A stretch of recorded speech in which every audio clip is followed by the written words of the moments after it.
Hi, my name is Leo. Welcome to my channel. Today I'm going to be reading through my physical TBR.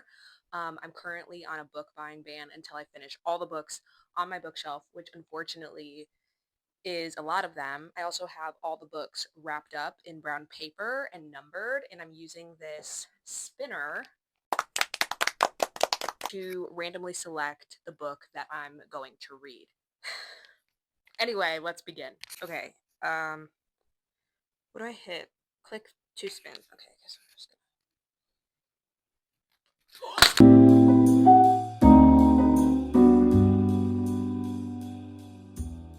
So sorry about that. My cat knocked over my tripod. We're back to regularly scheduled programming. Are we though? There we go. My computer's very old. Please just bear with me here. 4. We have a paperback. She seems thick, but also very light. I don't know what that means. I'm really hoping that whatever this is an audiobook on Spotify. Basically, I have a lot to do today, and it would be really nice to listen to an audiobook. Ew. I just set that down on something wet. Oh, hell yeah. She's a little wet. I think this is an audiobook, and I feel like this is the perfect September read. I don't know, it's just giving September to me. Like, we're done with summer, but like easing into fall. I feel like September is such a transitionary month, and this is like a coming of age story. I'm literally pulling this out of my ass right now. I'm so excited. This is such a good pick. Oh my gosh. I actually kind of forgot I had this on the shelf. These books have been wrapped since January. And like I said, it's September. So a lot of the books I haven't seen in a very long time. 9 months for a whole pregnancy. Anyway, this was such a good pick. Thank you, universe.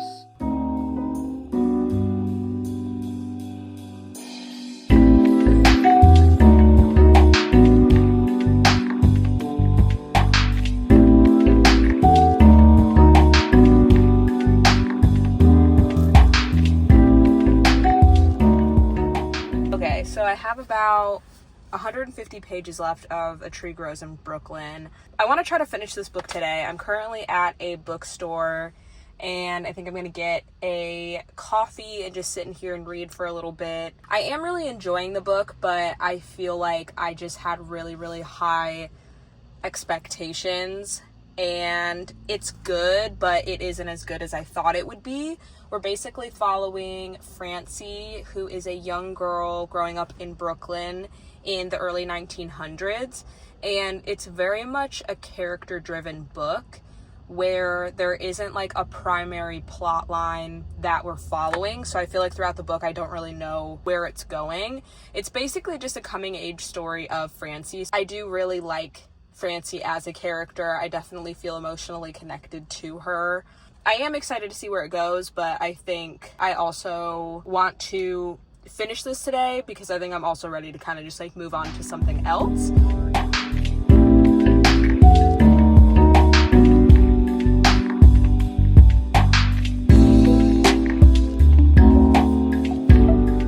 Hi, I'm gonna now pick the next book that I'm reading. Let's spin. Okay, 37. Let's get book 37. Book 37's down here. This is a paperback. I feel like she could really be anything, honestly. I completely forgot I own this. I'm really excited. This is Someone Who Will Love You in All Your Damaged Glory. I want to say this might be like a collection of short stories. I'm just like really, really interested to see what this book is going to be like. Yeah, I'm excited to read this one.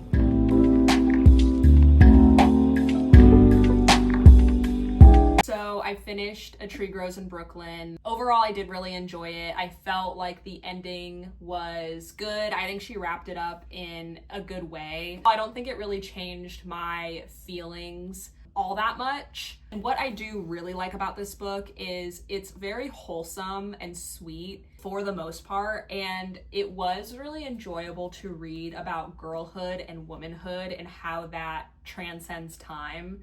And what I mean by that is the experiences that Francie was going through within this time period, I still found relatable. Certain milestones and emotions and life changes that she goes through, I remember going through as I was a young girl, and even like into my early adulthood. I could relate to her, and I could relate to even her mom Katie, who I was like really closer in age to. The thing about Katie, and I can't remember if I already said this, but early on in the book, it is revealed to us that Katie consciously is like, I love Neely more than I do Francie.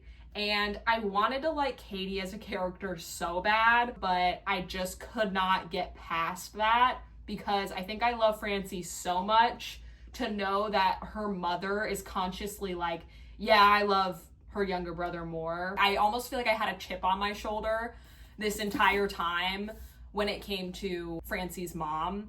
And there's even a point in the book where Francie is like, Mom may love Neely more, but she needs me more. Like, she relies on me more. And that just wasn't good enough for me. It really wasn't good enough for me. I'm like, no, I don't have siblings. I'm an only child. Maybe this is like a siblings dynamic that is common. I have no idea. I can't wrap my brain around it, and I hate it. Once a month, I get really sad that I don't have a sibling, but like maybe God only gives siblings to his strongest soldiers, and that's not me. There were other parts of this book that I thought were infuriating to read about, just given the time period that it's set in. It's not always this like cute and wholesome journey. Like, there is some like dark themes and like dark things that do happen in the book as well. And anyway, I get why this is so well known and as popular as it is, because it is like a good book. I think going into this, I just had really high expectations. It also felt like it didn't have to be as long as it was. Some scenes I found really interesting and others not so much. So I don't know. It was really good, but again, just like not as good as I thought it would be, I guess. I ended up rating this a 3.75 stars.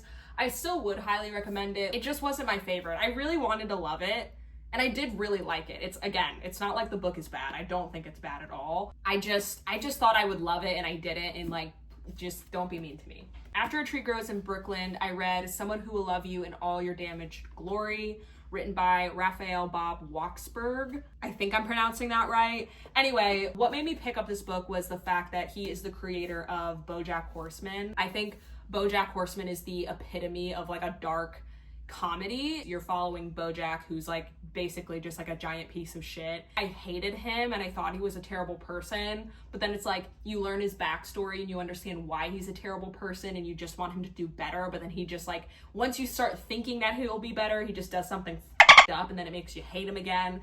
It's just really good. And so I wanted to pick this book up. A lot of the reviews made it seem like it was gonna have like a similar vibe to BoJack Horseman. This review particularly says like, prepare to be devastated and made whole again. I just thought that this was gonna be dark, and I thought it was gonna be like tragic and a little more emotionally devastating. But in reality, I didn't really think it was any of those things all that much. That being said, I still really enjoyed it. Some of the stories are weird and just like over the top and ridiculous, but like in a way that I think is like funny. It wasn't what I thought it was gonna be, but I still enjoyed it for what it was. And I ended up rating this one a 3.5 star. Also in the back, he includes reviews from his grandmas, and I thought that was really sweet and also kind of funny. So those were two of the books that I read off of my physical shelf. I think that's gonna do it for this video. So if you've made it this far, thank you for watching, and I will see you next time. Bye.